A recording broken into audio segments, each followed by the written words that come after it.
வணக்கம் மக்களே. இன்னைக்கு நம்ம என்ன பார்க்க போறோம்னா ஷோல்டர் கூட எப்படி சீக்கிரம் பாண்டாக இருந்தா பார்க்க போறோம். நாங்க வந்த புதுசுல கொஞ்சம் இப்படிதான் இருப்போம். அதுக்காக நீங்க பயந்துடவோ டென்ஷன் ஆகவோ கூடாது.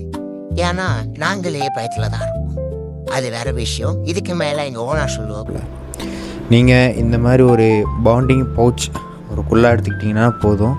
நீங்கள் பாண்டிங் பவுச்சில் இவங்களை இந்த மாதிரி உள்ளே வச்சுக்கிட்டிங்கன்னா அந்த ஹீட்டுக்கும் அந்த இருட்டுக்கும் அவங்க வந்து அந்த மதரும் இந்த மாதிரி கங்காரு மாதிரி தான் இவங்க அந்த மாதிரி தான் குட்டி போடுவாங்க.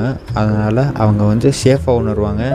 அவங்களுக்கு பயம் போகிற வரைக்கும் இந்த மாதிரி நீங்கள் பவுச்சில் வச்சா போதும். அதுக்கப்புறம் இந்த மாதிரி மல்லாக்கப்படுத்திக்கிட்டு இது பண்ணுறது கொஞ்சம் டைம் ஆகும். ஏன்னா அவங்கள சீக்கிரமாக அவங்க அந்த பயத்தை விட்டு வரமாட்டாங்க.